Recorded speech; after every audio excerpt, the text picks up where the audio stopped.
with this news report.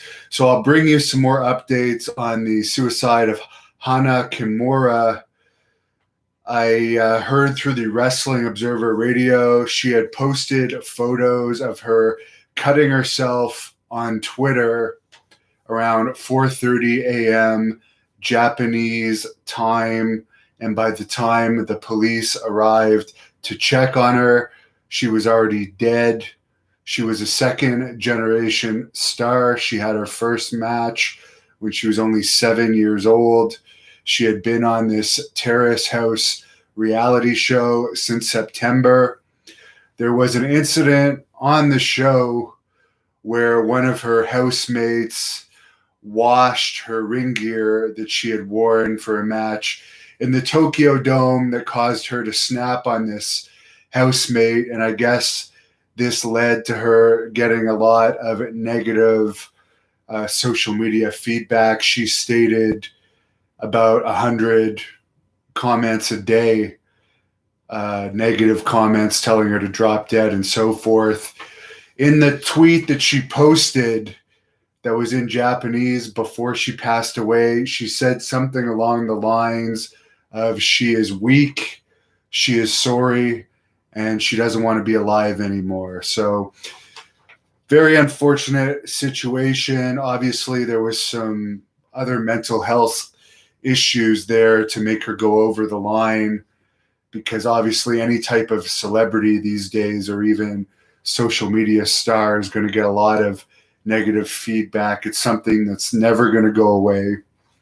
Most of these people will not say this kind of stuff to your face. As I've heard Joe Rogan says, social media has bred a lot of like internet trolls that don't have to worry about getting punched in the face for saying stuff like that. So it's just going to be around forever. There's nothing you can really do about it other than turn off your phone, turn off the internet if it's bothering you that much, or don't get into the public. Don't join social media.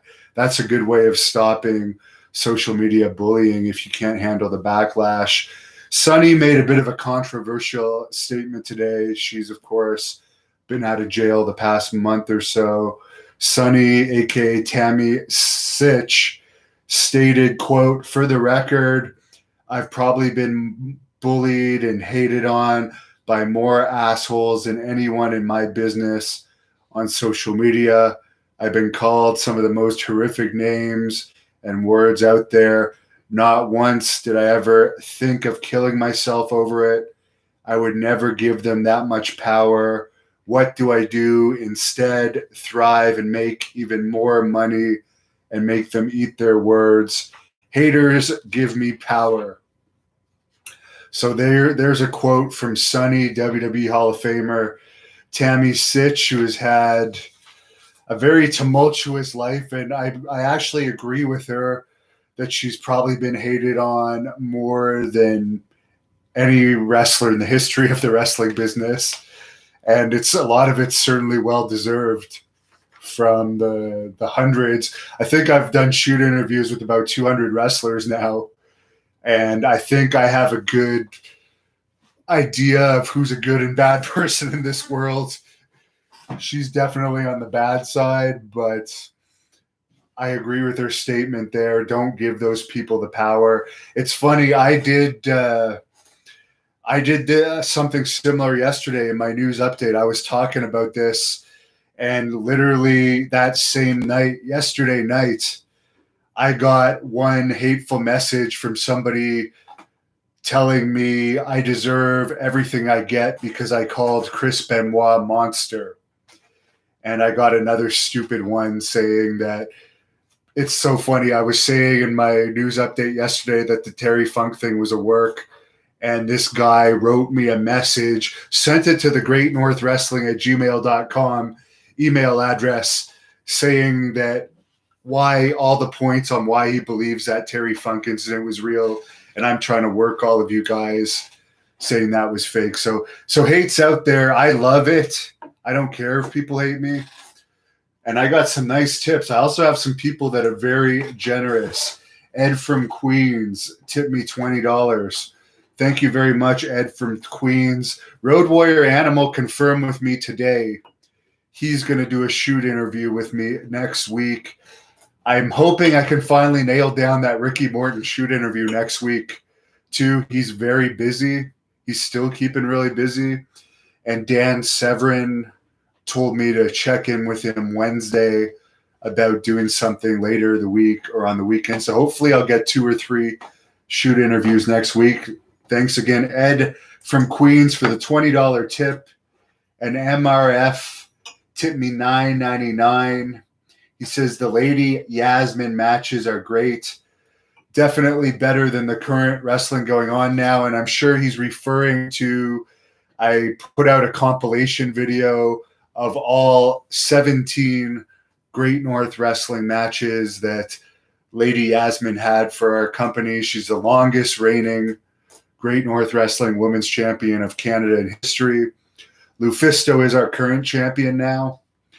But Lady Yasmin, unfortunately, has already quit wrestling. She got 2 WWE tryouts last year at only 22 years of age. They didn't go too well for her, and she quit. I don't think it's a wise idea for her to quit. I hope she comes back. I'm not going to give up on her anyways, because I'm actually one of her biggest supporters, and I've put a lot of effort into promoting her. So hopefully she does come back. I think she's got 1 match video almost at 2 million views, numerous matches over 100,000. This is not the time to quit wrestling. I think she's 23 now. I mean, you don't quit wrestling as a lady wrestler when you're young, because the jobs are much harder to get when you're older. That's my opinion. I don't know who she has advising her on these decisions. I know at one point she had a boyfriend that seemed very jealous, so it could be him for all I know. I don't know if they're still together or not. Back to the news for the AEW Double or Nothing show last night. There was about 30 to 40 wrestlers in the crowd, according to reports, to give the show some ambiance. Brian Cage, former Impact Wrestling wrestler, debuted for the company. From what I understand, and I know the AEW fans love this stuff, there was a lot of goofy comedy stuff on the card, a lot of stunts. They did an angle where Matt Hardy pretended he had temporarily drowned, which may have been in a bit of bad taste, considering less than a week after Chad Gaspard legitimately drowned and died. They may have wanted to cut that out, since I believe it was pre-recorded.